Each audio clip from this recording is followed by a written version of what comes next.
കാർഷിക വാർത്തകൾ. Gulf order പ്രതീക്ഷയിൽ ഏലം. മാറ്റമില്ലാതെ റബ്ബർ, ആവശ്യക്കാരില്ലാതെ തേങ്ങയും കൊപ്രയും. ഉൽപാദന മേഖലയിൽ രാവിലെ നടന്ന ഏലക്ക ലേലത്തിൽ 1,00,000 കിലോ ചരക്ക് വിൽപ്പനയ്ക്കെത്തിയതിൽ 46,708 കിലോയും വാങ്ങലുകാർ മത്സരിച്ച് ശേഖരിച്ചു. ബക്രീദും വിവാഹ പാർട്ടികളിൽ നിന്നുള്ള ഡിമാൻഡ് മുന്നിൽ കണ്ടാണ് ഇടപാടുകാർ ഏലക്ക സംഭരണം ശക്തമാക്കിയത്. ഗൾഫ് ഓർഡർ പ്രതീക്ഷയിൽ കയറ്റുമതിക്കാർ ചരക്ക് വാങ്ങി. ഉത്തരേന്ത്യൻ വൻകിട സ്റ്റോക്കിസ്റ്റുകളും രംഗത്തുണ്ട്. മികച്ച ഇനങ്ങൾ കിലോ 2,949 രൂപയിലും ശരാശരി ഇനങ്ങൾ 2,139 രൂപയിലും കൈമാറി. ഏഷ്യൻ വിപണികൾ റബ്ബർ അവധി നിരക്കുകൾ സ്റ്റഡി നിലവാരത്തിൽ നീങ്ങി. ജപ്പാൻ ഒസാക്ക എക്സ്ചേഞ്ചിലും റബ്ബർ വില നേരിയ റേഞ്ചിൽ ചാഞ്ചാടി. അതേസമയം പ്രമുഖ റബ്ബർ കയറ്റുമതി കേന്ദ്രമായ ബാങ്കോക്കിൽ ഷീറ്റ് വില കിലോ 202 രൂപയിൽ നിന്നും 208 രൂപയായി കയറി. റബ്ബറിന് കരുത്തു സമ്മാനിക്കാൻ ടാപ്പിംഗ് 1 മാസ കാലയളവിലേക്ക് നിർത്തിവെക്കാൻ തായ്ലൻഡ് കർഷകരോട് കഴിഞ്ഞ ദിവസം ആവശ്യപ്പെട്ടിരുന്നു. ഇത് ബാങ്കോക്ക് വിപണിയിൽ അനുകൂല തരംഗം സൃഷ്ടിച്ചു. എന്നാൽ തായ്ലൻഡിന്റെ പ്രഖ്യാപനം ഇതര റബ്ബർ ഉൽപാദന രാജ്യങ്ങളെ സ്വാധീനിച്ചില്ല. സംസ്ഥാനത്ത് RSS 4ാം ഗ്രേഡ് റബ്ബർ കിലോ 195 രൂപയിൽ വിപണനം നടന്നു. ദക്ഷിണേന്ത്യൻ സംസ്ഥാനങ്ങൾ നാളികേര വിളവെടുപ്പ് പുരോഗമിക്കുമ്പോഴും തേങ്ങയും കൊപ്രയും കാര്യമായി വിൽപ്പനയ്ക്കിറങ്ങുന്നില്ല. കൊപ്രയാട്ട് മില്ലുകാർ ഉയർന്ന അളവിൽ ചരക്ക് വിൽപ്പനയ്ക്കെത്തുമെന്ന പ്രതീക്ഷയിലായിരുന്നു. എന്നാൽ കാലാവസ്ഥാ വ്യതിയാനം മൂലം വിളവ് ചുരുങ്ങിയെന്ന് കർഷകർ.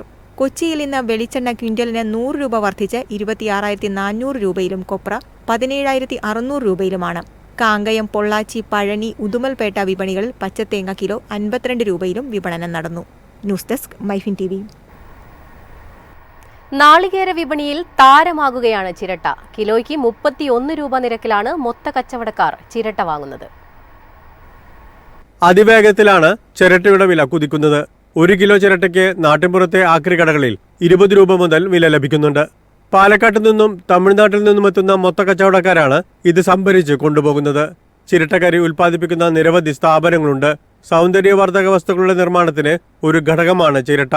ഇതിനു പുറമെ പഴച്ചാർ, പഞ്ചസാര, വെള്ളം എന്നിവ ശുദ്ധീകരിക്കുന്നതിന് ചിരട്ടക്കരി ഉപയോഗിക്കാറുണ്ട്. എന്നാൽ ഓൺലൈനിൽ കൗതുക വസ്തുവായി രൂപപ്പെടുത്തിയ 2 ചിരട്ടകൾക്ക് 349 രൂപ വരെയാണ് വില. News desk Myfin TV.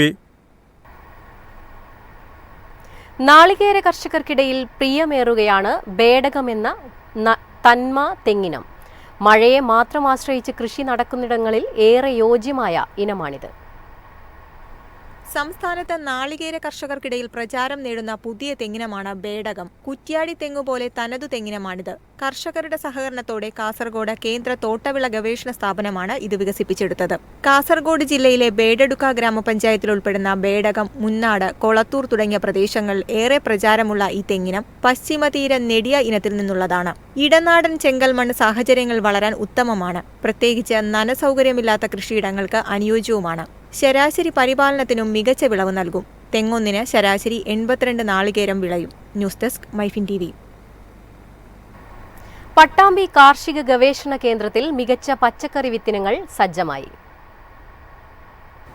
May, June മാസങ്ങളിൽ വിളപ്പൊലിമയും രോഗപ്രതിരോധ ശേഷിയുമുള്ള പച്ചക്കറി വിത്തുകൾ കർഷകരിലേക്ക് എത്തിക്കാനുള്ള ശ്രമത്തിലാണ് പട്ടാമ്പി മധ്യമേഖല കാർഷിക ഗവേഷണ കേന്ദ്രം. വിത്തുകളും തൈകളും കാർഷിക ഗവേഷണ കേന്ദ്ര വിപണന കേന്ദ്രത്തിൽ തയ്യാറായി. പ്രവൃത്തി ദിവസങ്ങളിൽ ആവശ്യക്കാർക്ക് വാങ്ങാനാകും. ചീര, സൗഭാഗ്യ വെള്ളരി, ഷുഗർ ബേബി തണ്ണിമത്തൻ, കുമ്പള വിഭാഗമായ താര, അർക്ക, അനാമിക ഇനങ്ങളായ വെണ്ട, പടവലം, മത്തൻ, പയർ, പാവൽ തുടങ്ങിയയുടെ വിത്തിനങ്ങളാണ് ഇവിടെ നൽകുന്നത്.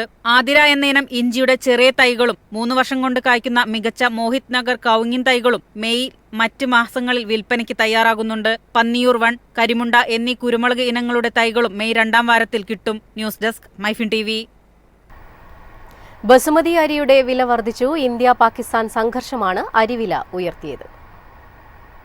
ബസുമതി അരിയുടെ വില 10% വരെയാണ് കൂടിയത്. ഇന്ത്യയും പാകിസ്ഥാനും തമ്മിലുള്ള സംഘർഷവും പശ്ചിമേഷ്യൻ രാജ്യങ്ങളിൽ ഇന്ത്യയിൽ നിന്നുള്ള വാങ്ങലുകൾ വർദ്ധിപ്പിച്ചതും ആണ് ഇതിന് കാരണം. ഇന്ത്യയുടെ പല ഭാഗങ്ങളിലും ബസുമതി അരി വില കഴിഞ്ഞ 2 ആഴ്ചക്കിടെ മൊത്ത വ്യാപാരത്തിൽ 53 രൂപയിൽ നിന്ന് കിലോയ്ക്ക് 59 രൂപയായി ഉയർന്നു. ബിരിയാണി അരിയുടെ വില കിലോയ്ക്ക് 63 രൂപയിൽ നിന്ന് 69 രൂപയായി. ചില്ലറ വിൽപ്പനയിൽ സെല്ല ഇനത്തിന് കിലോയ്ക്ക് 75 രൂപയായും ബിരിയാണിക്ക് ഉപയോഗിക്കുന്ന പ്രീമിയം ഇനത്തിന് കിലോയ്ക്ക് 80 രൂപയായും ഉയർന്നു. ഇന്ത്യ ആഭ്യന്തര വിതരണത്തിൽ ശ്രദ്ധിച്ചതും ആഗോള വിപണികൾ പാകിസ്ഥാൻ ബസുമതിക്ക് കൂടുതൽ പ്രിയം കാണിച്ചതുമാണ് മുൻപ് ബസുമതി വില കുറയാൻ കാരണം. News desk Myfin TV. ആഭ്യന്തര വിപണിയിൽ കുരുമുളകിന് വിലയിടിവ്. ശ്രീലങ്കൻ കുരുമുളകിന്റെ ഇറക്കുമതി വർദ്ധിച്ചതാണ് വില കുറയാൻ കാരണം. ശ്രീലങ്കൻ കുരുമുളകിന്റെ ഇറക്കുമതിയിലെ വർധനവ് ആഭ്യന്തര വിപണിയിൽ കുരുമുളകിന്റെ വില രണ്ടാഴ്ചക്കിടെ കിലോയ്ക്ക് 25 രൂപയാണ് കുറയാൻ കാരണമായത്. കൊച്ചി ടെർമിനൽ മാർക്കറ്റിൽ ഈ വർഷം 721 രൂപ എന്ന ഉയർന്ന വിലയിലെത്തിയ അൺഗാർബിൾഡ് ഇനങ്ങൾക്ക് 695 രൂപയ്ക്കും ഗാർബിൾഡ് ഇനങ്ങൾക്ക് 715 രൂപയ്ക്കും ഇടയിലാണ് വില തുടരുന്നത്. കഴിഞ്ഞ രണ്ടാഴ്ചക്കിടെ വ്യാപാരം ചെയ്ത അളവ് 616 ടണ്ണായിരുന്നു. അതേസമയം ഉപഭോഗ വിപണികളിൽ 675 മുതൽ 690 രൂപയ്ക്ക് ശ്രീലങ്കൻ കുരുമുളക് ലഭ്യമാണ്. മസാല നിർമ്മാതാക്കൾ ഉൽപാദനാവശ്യങ്ങൾ നിറവേറ്റുന്നതിനായി വില കുറഞ്ഞ ശ്രീലങ്കൻ അസംസ്കൃത വസ്തുക്കളിൽ താൽപര്യം കാണിക്കുന്നുണ്ടെന്നാണ് വ്യാപാരികൾ പറയുന്നത്. വിലയിടിവ് കണക്കിലെടുത്ത് വാങ്ങലുകാർ വിപണിയിൽ നിന്നും വിട്ടുനിൽക്കുകയാണെന്ന് Indian pepper and spices trade association പറഞ്ഞു. News desk Myfin TV.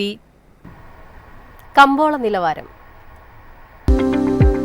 ഇന്നത്തെ കമ്പോള നിലവാരം: RSS 4 196, RSS 5 192, ലാറ്റക്സ് 138, ജാതിക്ക 350, ജാതിപത്രി 1800 മുതൽ 2250 വരെ, ഗ്രാമ്പു 900, അടയ്ക്ക 270, കാപ്പിക്കുരു 250, കൊക്കോ പരിപ്പ് 360, കുരുമുളക് ഗാർബിൾ 71,300, കുരുമുളക് അൺഗാർബിൾ 68,300, ഏലക്ക 2100 മുതൽ 2250 വരെ, വെളിച്ചെണ്ണ 26,300, കൊപ്ര 19,000, ചുക്ക് 22,500.